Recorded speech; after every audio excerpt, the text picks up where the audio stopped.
Suicide Squad, karya James Gunn. Menurutku, kasar dan goblok.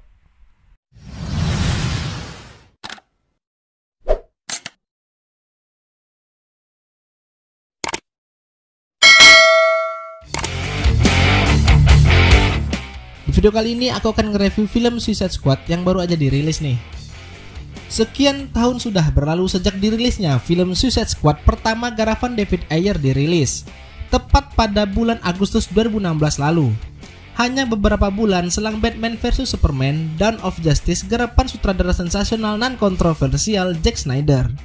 Ya, bisa dibilang waktu itu adalah masa kelamnya film-film DC. Pasalnya, dua film itu merupakan judul-judul pembuka untuk label DC Extended Universe yang Warner Bros selaku studio pemegang hak cipta untuk film-film adaptasi properti DC Comics untuk menyaingi Marvel Cinematic Universe yang pada saat itu memang berada di puncak popularitasnya.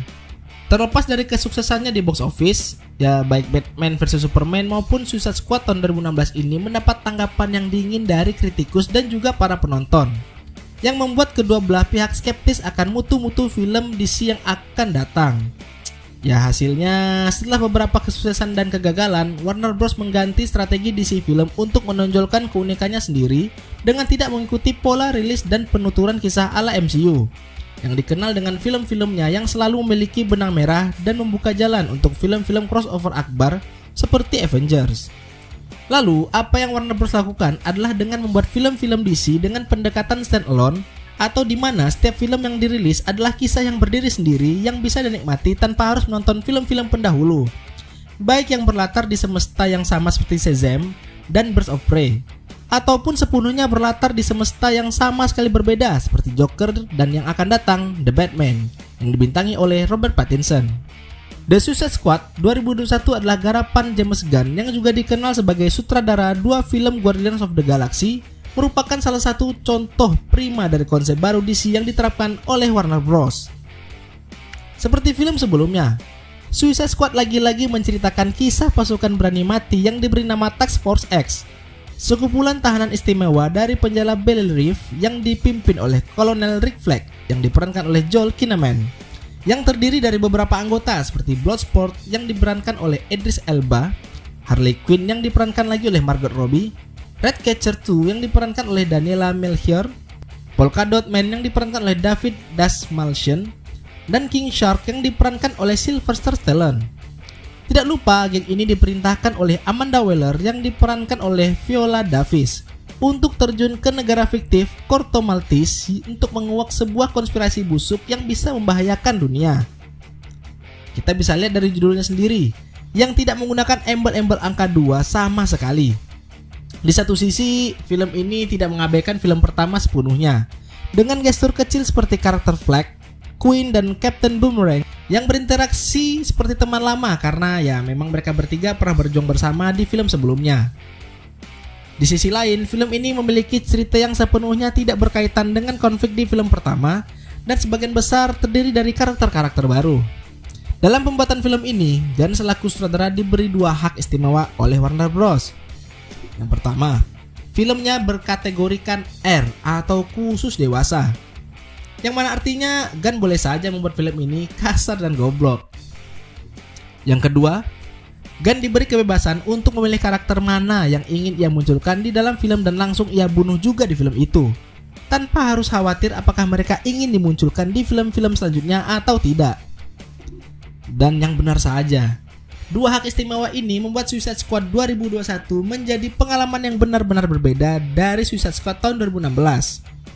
Dengan durasi 132 menit, film ini penuh dengan momen-momen brutal mengejutkan. Karakter-karakter baru maupun lama bisa saja tewas dengan cara yang amat mengenaskan hanya dari 10 menit pertamanya saja. Mulai dari kepala yang hancur, tubuh yang tercincang-cincang, isi perut yang terburai, ya you know lah. Rating R yang diberikan benar-benar dimanfaatkan dengan maksimal oleh James Gunn, dan itu merupakan keunggulan terbesar dari film sebelumnya, yang bisa dibilang sangat kentang sih untuk film yang bercerita tentang pasukan bunuh diri. Oke, kembali ke poin hak istimewa pertama. The Suicide Squad adalah film yang kasar dan goblok. Meskipun secara resmi mereka adalah tim, karena memang pasalnya mereka ini penjahat yang hampir semuanya tidak saling kenal sebelumnya. Tidak ada yang namanya sentimen kekeluargaan, melainkan apa yang mereka lakukan hampir sepanjang perjalanan mereka adalah saling mengejek, mencaci maki satu sama lain tanpa perlu merasa tidak enakan dan terlepas dari beberapa leluconnya yang terkadang kena ataupun miss. Interaksi-interaksi karakter pemerut WC ini cukup fresh, terlebih karena jarangnya kita mendapatkan film superhero yang tak tahu malu dan sangat tidak cocok untuk bersama keluarga seperti ini. The Suicide Squad adalah hiburan untuk orang dewasa mutlak, pun untuk mereka yang tahan dengan adegan-adegan aksi brutal karena ya sekali lagi, tingkat kekerasan di film ini sudah mencapai level ekstrim. Adegan aksi film ini menyeimbangkan antara tembak-menembak, bela diri, dan pamer ledakan yang bisa membuat Michael Bell saja geleng-geleng kepala. Syukurnya semuanya dikemas dengan koreografi, sinematografi, dan efek CGI yang apik. Di atas kertas, adegan-adegan aksinya tergolong tidak istimewa. Namun Gunn merangkum sekuen-sekuen aksi ini lewat adegan-adegan pamer kekuatan masing-masing karakter yang sesuai dengan superpower masing-masing. Ya, kita sebutlah Bloodsport, yang selaku pembunuh bertopeng dengan gadget-gadget mematikan. Ya, dia pamer keahlian gitu dalam menembak dan bela diri. Lalu ada Ratcatcher, si eksentrik yang bertahan hidup dengan kemampuannya untuk mengendalikan tikus, ya, untuk menghabisi musuh-musuh yang ada. Lalu ada Polka Dot Man nih, si pemalu yang memiliki kemampuan unik, yaitu menembakkan polka dot dari tubuhnya. Karena tidak semua karakter sejago dan sepercaya diri Bloodsport, jadi menurutku sangat seru melihat bermacam ragam kekuatan super dari ragam kepribadian yang berbeda-beda ini digunakan untuk membantu maupun mengancam satu sama lain. Tanpa spoiler, bisa dibilang film ini memiliki kisah yang cenderung sederhana namun liar dan tidak tertebak. Hampir setiap 30 menit sekali ada twist yang bisa saja merubah total alur kisah yang kita kira. Bisa saja karakter favoritmu selama ini adalah penjahat, atau ternyata tidak sejahat yang kalian kira dan malah kalian balik bersimpati pada mereka. Bisa saja juga satu momen kalian tertawa terpingkal-pingkal, lalu di momen selanjutnya terdiam oleh twist yang tidak dapat digoyah sama sekali. Meskipun alurnya penuh lika-liku dan terkadang bolak-balik antara masa sekarang dan masa lalu, penuturan kisahnya memiliki tempo yang sangat cepat dan tidak bertele-tele dalam membangun konflik dan karakter berkat kemasannya yang menawan. Motivasi dan latar belakang para karakternya tersampaikan dengan singkat, padat dan jelas, lewat dialog-dialog yang enak untuk diikuti. Sangat dibantu oleh deretan pemain yang terlihat sangat menikmati peran mereka sebagai ampas-ampas masyarakat. Trust me, kalian tidak perlu banyak mikir untuk paham sepenuhnya kisah The Suicide Squad. Imbangnya porsi drama, komedi, aksi, dan tegang di film ini patut diberi pujian. Karena pasalnya DC sendiri dikenal dengan film-film kelam dan serius, yang perlahan juga berusaha menerobos hapus dengan menyeimbangkan antara film yang kelam seperti Joker dan Shazam yang amat bertolak belakang. Kita anggap The Suicide Squad sebagai sebuah paket nasi lengkap. Ada cerita atau nasi yang menjadi bobot utama sebagai syarat utama untuk bisa mengenyangkan. Lalu ayam goreng, tempe atau tahu, atau karakter-karakter sebagai lauknya. Lalu hal-hal seperti humor dan gore-nya kita analogikan sebagai pelengkap seperti lalapan dan sambal.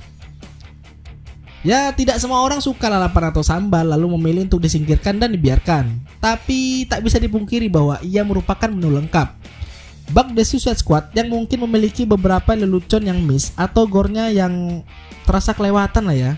Namun sebagai film aksi jelas ini memiliki segalanya. Pengemasannya pun menawan pula. Maka dari itu aku rasa The Suicide Squad layak dibeli skor 4 dari 5 poin. Ada beberapa jokes yang terkesan miss dan dipaksakan. Namun selebihnya ia merupakan hiburan sempurna terutama untuk masa-masa pandemi yang bisa membuat kita down seperti sekarang. Hanya ingat saja ya, ini adalah film khusus dewasa. Sebaiknya ditonton bersama yang sudah terbiasa dengan tingkat kegoblokan dan kekasaran seperti yang sudah dijelaskan di atas. Well, bravo DC, bravo James Gunn, and bravo DC Suicide Squad. Sampai jumpa di video selanjutnya.